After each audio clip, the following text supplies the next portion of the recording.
Então, vamos lá.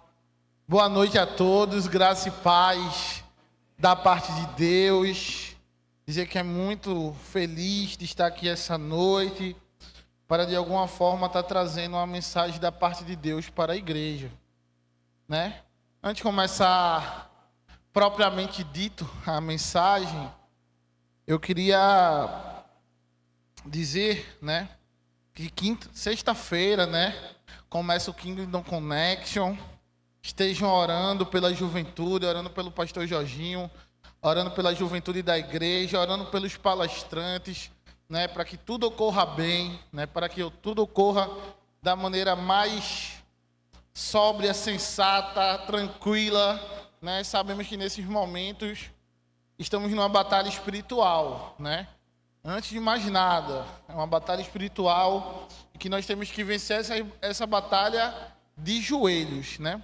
Então esteja orando pelo pastor Jorginho, pela juventude da igreja e por todo mundo que vai estar envolvido direto ou indiretamente, né, com o dia do congresso da conferência, né, Kingdom Connection, que vai estar acontecendo sexta e sábado aqui na igreja. Também queria pedir oração, né, pelo Congresso das Mulheres. Atenção, mulheres. Depois do Kingdom Connection, na outra semana, teremos o Congresso das Mulheres aqui na igreja.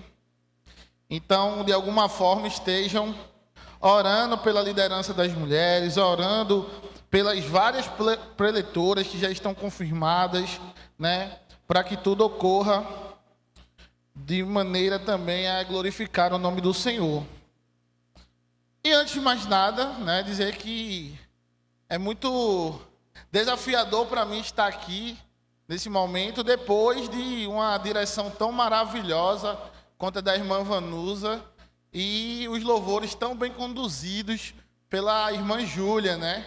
Para quem não sabe, eu conheço Júlia faz muito tempo, né? Ela estava saindo, voltou, mas eu conheço Júlia há muito tempo, né? A gente já serviu junto na Jubap quando Júlia era um adolescente, nos Jubapinhos, né?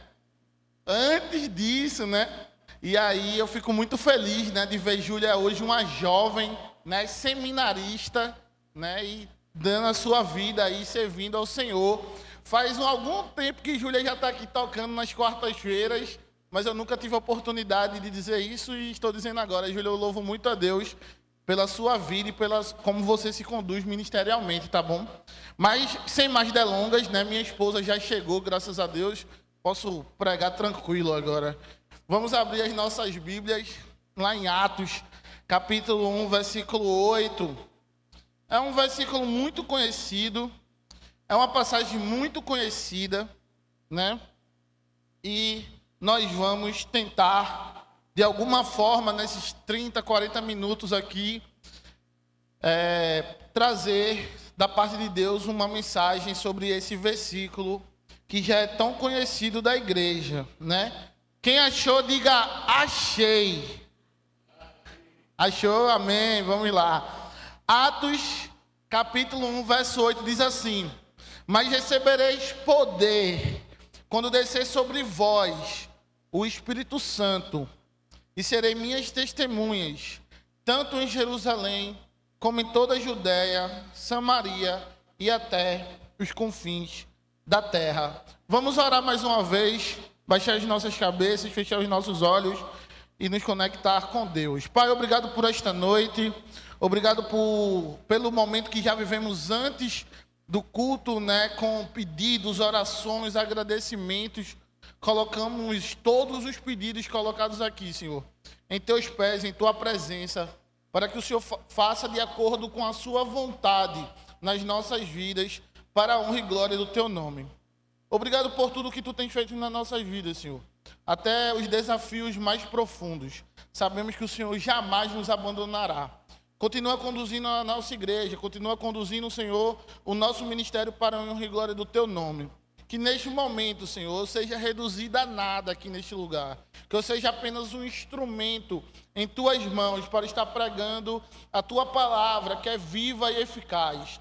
que este momento seja um momento de edificação mútua, tanto para mim, que estou com o microfone, quanto para os meus irmãos que estão ouvindo esta palavra.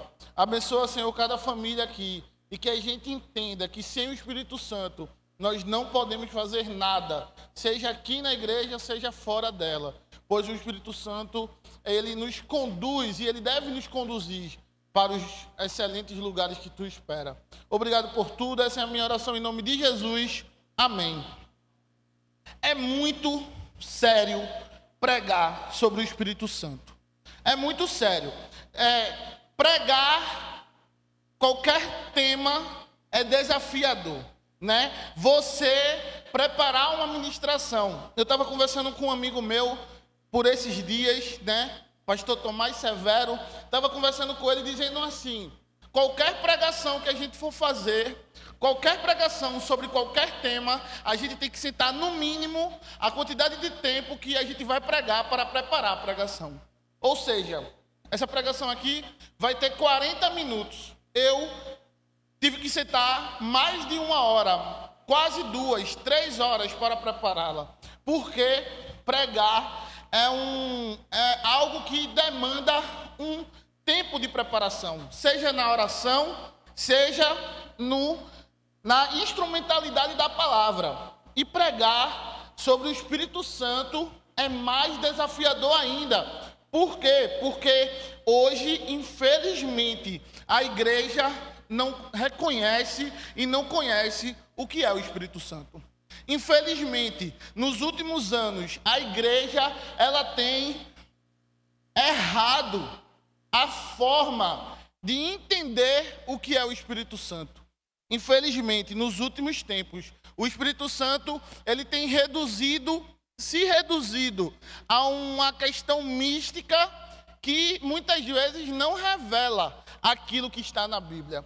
O Espírito Santo tem sido reduzido a uma manifestação externa, muitas vezes, de uma forma que as pessoas têm dito e falado de coisas que não tem nada a ver com o Espírito Santo. Então, quando nós vamos pregar sobre o Espírito Santo, a primeira coisa que a gente tem que falar é o que não é o Espírito Santo, para depois dizer o que é o Espírito Santo e a partir disso tentar construir alguma coisa. Então, o Espírito Santo não é uma força mística. O Espírito Santo não é uma energia. O Espírito Santo não é algo que lhe derruba no chão e que faz você falar, rodopiar, né? E você sair de si num transe. O Espírito Santo não é isso. O Espírito Santo é Deus e muitas vezes as pessoas se esquecem disso. O Espírito Santo tem todos os atributos de Deus, pois ele é Deus. Acreditamos no Deus que é triuno, é Pai, é Filho e é Espírito Santo. O Espírito Santo é uma pessoa, as pessoas também se esqueceram disso. E nós temos a capacidade de alegrar o Espírito Santo e de entristecer o Espírito Santo. Nossas atitudes que não condizem com a Bíblia, que não condizem com a vontade de Deus, entristece o Espírito Santo. E existe um pecado que é imperdoável, que é o pecado de blasfemar, escarnecer do Espírito Santo.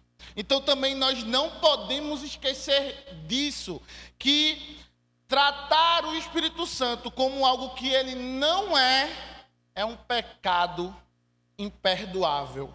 Contudo, eu venho também trazer uma boa notícia aqui, que é a seguinte: se você tem a preocupação de não escarnecer do Espírito Santo, se você tem a preocupação de não entristecer o Espírito Santo, isso é prova que você tem o Espírito Santo.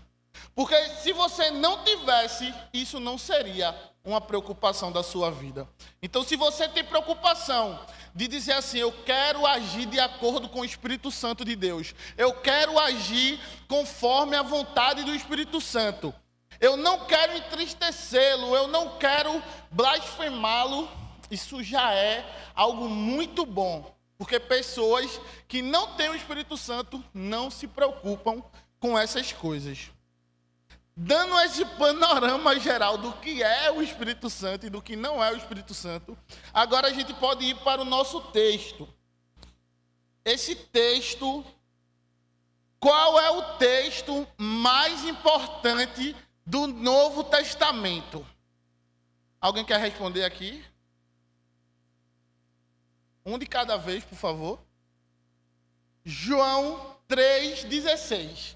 Né? Se você perguntar qual é o texto mais importante do Novo Testamento, muita gente vai dizer que o texto mais importante, mais conhecido, o texto áureo, né, do Novo Testamento é João 3,16. E é verdade. Mas eu diria que Atos 1,8 é o segundo texto mais importante do Novo Testamento. Porque Atos 1,8 ele traz uma questão que é Deus mostrando à igreja como ele vai se comportar. Deus mostrando à igreja como que a partir de Deus, do Espírito Santo de Deus, a igreja vai se movimentar nos próximos anos da igreja, né? Quando Jesus morre e os discípulos ficam assustados. É normal. As pessoas, os discípulos, a multidão acompanhavam Jesus durante 3 anos. O ministério de Jesus foi acompanhado pelos discípulos e foi acompanhado por uma multidão. E as pessoas viam maravilhas, viam milagres e aquele Cristo, mesmo durante todo o ministério dele, dizendo: eu vou morrer e vou ressuscitar. Quando ele morre, as pessoas se assustam, né? Os discípulos fogem, as pessoas ficam temerosas. Jesus, encontrando os discípulos no caminho de Emaús, pergunta: o que aconteceu em Jerusalém? E os discípulos respondem: você está doido? Você está perturbado? Você não viu as últimas notícias? Mataram Jesus de Nazaré, o nosso Messias, aquele que era a salvação das nossas vidas. E Jesus vai explicando para aqueles discípulos toda a Bíblia, de Gênesis a Malaquias, no caso, né, porque isso era o Antigo Testamento, só a Torá. Jesus explicando e mostrando que em cada momento ele estava sendo revelado. Nós temos que entender. Lá em Lucas 24, 49, diz assim: não saiam de Jerusalém, até que do alto seja revestido de poder. Sem o Espírito Santo, a missão da igreja é só movimento. Mas com o Espírito, o movimento se torna transformação. Atos 1,8 é o coração pulsante do livro de Atos e da história da igreja. É o manifesto missionário do cristianismo. O resumo do evangelho em marcha. Atos 1,8. Ele mostra que Deus está no controle da sua igreja. Atos 1,8 mostra que Deus, ele está em todos os momentos, em cada momento. Deus não perde o controle. Primeiro ponto da mensagem de hoje é esse: Deus não perde o controle da sua igreja. Não se assuste, não fiquem assustados, pois Deus está no controle de todas as situações. Quando o texto começa se dizendo assim: mas receberei o poder ao descer sobre vós o Espírito Santo. A primeira coisa que nós vemos é que é um poder que não é humano, mas é celestial. Esse termo grego aqui de poder, que é dinamis, é de onde vem a palavra dinamite, né? É uma força, é uma coisa que vem de Deus, não é humana. O verbo recebereis está no futuro do indicativo, que indica que é uma promessa certa e não uma possibilidade. Vocês receberão poder. Jesus sabia que os discípulos tinham zelo, coragem, conhecimento da lei, mas isso não bastava. Eles precisavam de algo que não podia ser produzido por esforço humano, que é a presença capacitadora do Espírito Santo de Deus. Eu tenho aprendido todos os dias aqui na igreja e todos os dias da minha caminhada cristã que não adianta meu esforço para nada. Meu esforço não é nada se eu não tiver o Espírito Santo de Deus. Meu esforço é apenas esforço se eu não colocar tudo que eu faço através do Espírito Santo de Deus. Zacarias 4:6 diz assim: não por força, nem por poder, mas pelo meu Espírito, diz o Senhor dos Exércitos. Então nós temos que entender que tudo que a gente faz aqui na igreja, tudo que nós fazemos para o reino de Deus, tudo que nós fazemos para nos colocar no reino de Deus, para o reino de Deus, deve ser uma questão espiritual e não física. O poder vem após a entrega. Note que o Espírito Santo desce sobre aqueles que permanecem. Os discípulos estavam reunidos em oração 10 dias depois do retorno de Jesus ao Pai, até que o Pentecostes veio. O poder do Espírito não é dado a quem corre, mas a quem espera e se rende. Infelizmente, hoje nós vivemos numa igreja, e quando eu falo igreja, eu não estou falando especificamente da nossa igreja, mas eu estou falando da igreja no sentido geral, no sentido lato, no sentido amplo. A igreja hoje, infelizmente, ela tem dado muito valor ao ativismo do que a espera e a oração. É nesse tempo que Deus espera que alinhar o coração do servo com o coração da missão. O Espírito Santo não é combustível para o nosso plano, mas é o autor dos nossos planos. O Espírito Santo, ele não está submisso ao nosso ativismo. O Espírito Santo deve ser a finalidade do nosso ativismo. Se nós só estamos trabalhando, se nós só estamos nos colocando sem necessariamente nos render à presença de Deus, nós estamos como Marta, dentro daquela casa, indo para um lado e para o outro, e não desfrutando da presença do Mestre na sua casa.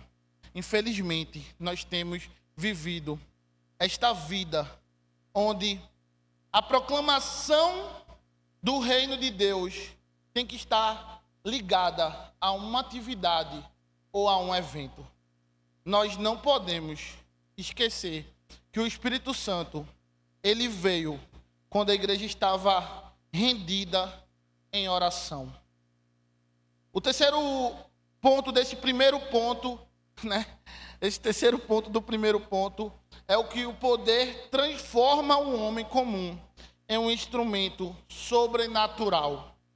Pedro, o pescador medroso, que negava a Cristo, que negou a Cristo 3 vezes, depois do Pentecoste, prega e 3.000 almas são salvas. A diferença entre Pedro, antes e depois de Atos 2, não é a teologia, mas é o Espírito Santo. Não é o que ele prega, mas é o Espírito Santo que fala através dele. O poder do Espírito não muda as circunstâncias, ele muda o homem. O poder do Espírito Santo, ele não muda as circunstâncias. Ele deve nos mudar. Ele deve mudar o homem e a sua pregação. Quer pregar com autoridade? Busque o Espírito Santo. Quer aconselhar com sabedoria? Busque o Espírito Santo.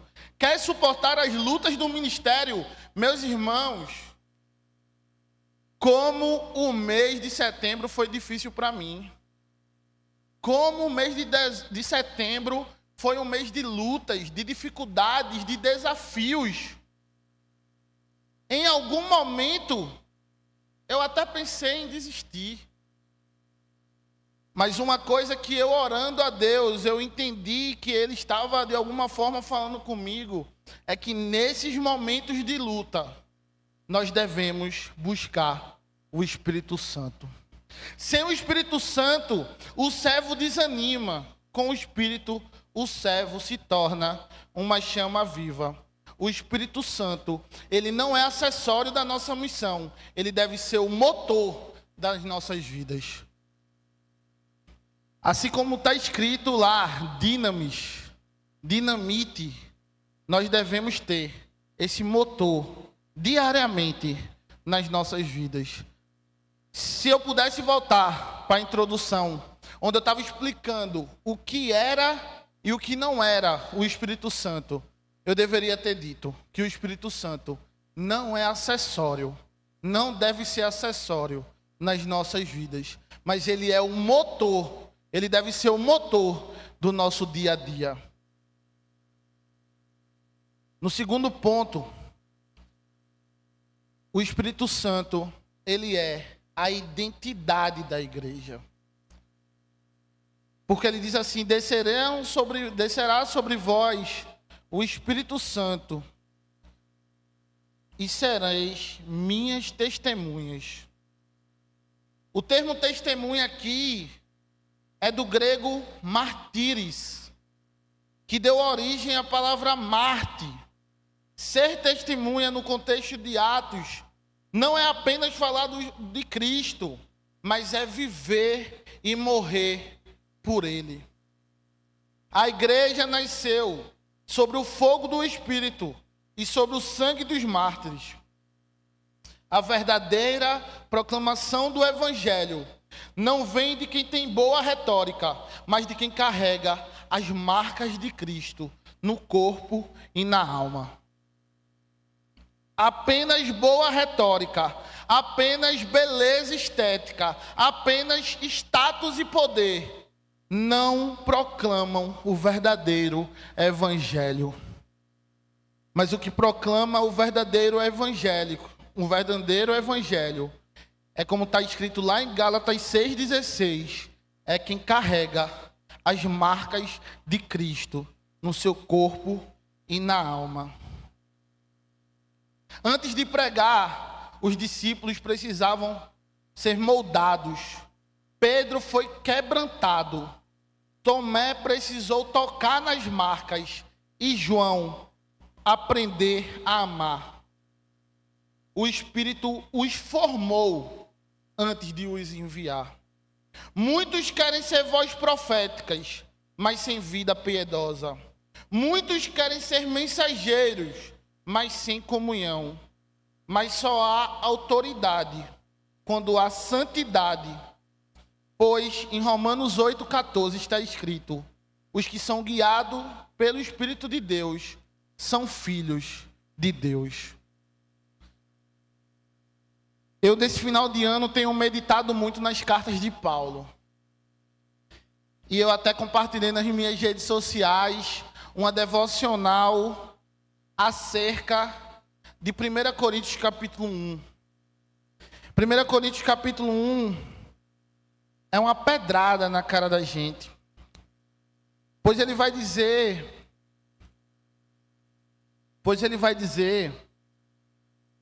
que nós devemos entender a nossa vocação. Nós devemos entender a nossa vocação, porque não foram chamados muitos sábios segundo a carne, nem muitos poderosos, nem muitos nobres de nascimento. Pelo contrário, Deus escolheu as coisas loucas do mundo para envergonhar os sábios, e escolheu as coisas fracas do mundo para envergonhar as fortes. Deus escolheu as coisas humildes desse mundo, as desprezadas, aquelas que não são, para reduzir a nada as que são, a fim de que ninguém se glorie, senão na presença de Deus. Então, a primeira coisa que nós devemos fazer, antes de tentar e querer proclamar o Evangelho, é nos reduzir a nada. É ser humilde. É muitas vezes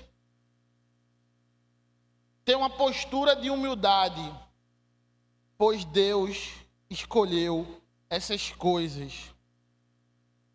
No verso 31 de 1 Coríntios, capítulo 1, diz assim: aquele que se glorie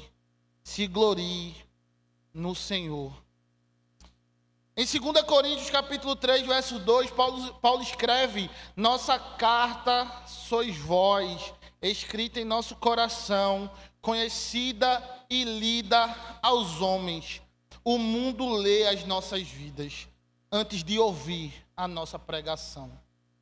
A mensagem sem coerência é ruído. A vida coerente é testemunho. Testemunhar é Cristo. É perdoar quando o mundo quer vingança. É amar quando o mundo odeia. É manter puro quando o mundo zomba. É servir quando o mundo busca ser servido. Pois a igreja, ela vive assim. Ela proclama Cristo, mesmo em silêncio.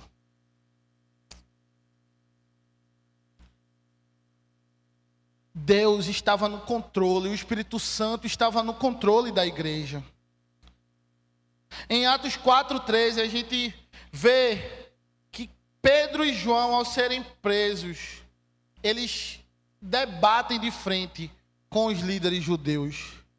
Eram homens sem instrução, mas tinham estado com Jesus e possuíam o Espírito Santo.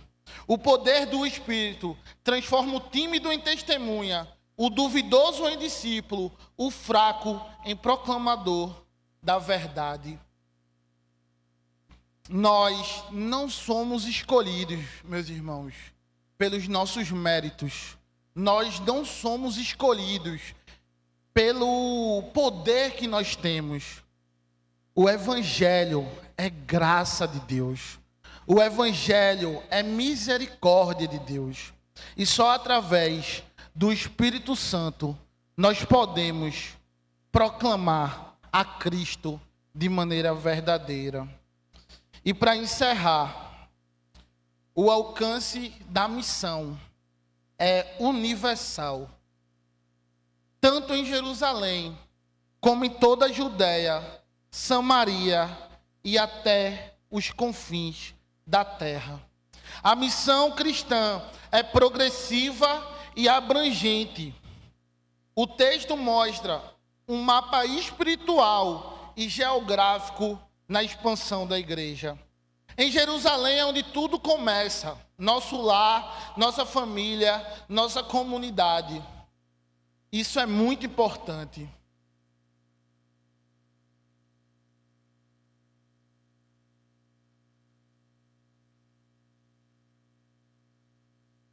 Quantas vezes nós temos esquecido da nossa Jerusalém? Queremos alcançar os confins da terra, mas esquecemos da nossa Jerusalém. Lembre-se, é em Jerusalém onde tudo começa. E nossa Jerusalém é o nosso lar, é a nossa família, é a nossa comunidade, são os nossos amigos. Nós não podemos focar nos confins da terra sem antes ter conquistado nossa Jerusalém. Judéia são os que estão próximos, mas fora de um círculo íntimo. Samaria são os diferentes, os marginalizados, o que a sociedade rejeita. Seja luz para os diferentes de você. Seja luz para aquelas pessoas que estão em Samaria, que muitas vezes são desprezados, muitas vezes não são acolhidos. Ame os seus amigos que não fazem parte da família cristã. Seja Cristo para essas pessoas. Sirvam a essas pessoas, porque através do Espírito Santo de Deus, elas irão nos reconhecer, irão reconhecer a igreja que é proclamada através das nossas vidas. O jeito que você se comporta para os que são de Samaria é muito importante, porque a gente vê e aprende com Cristo que é necessário passar por Samaria. Cristo diz, é necessário passar por Samaria, é necessário eu ter um encontro com aquela mulher que era marginalizada, que era excluída pela sociedade, que era uma mulher adúltera, mas eu preciso ter um encontro com ela. Eu preciso mostrar que eu sou a água que ela tanto precisa. Nós não podemos nos esquecer de Samaria. E até os confins da terra. E às vezes, meu irmão, meu amigo, os confins da terra, muitas vezes, para nós, é a comunidade aqui, ó, que a gente não atinge. É a pessoa que está do outro lado da rua. Confins da terra, muitas vezes, é aquela pessoa que nós não engolimos.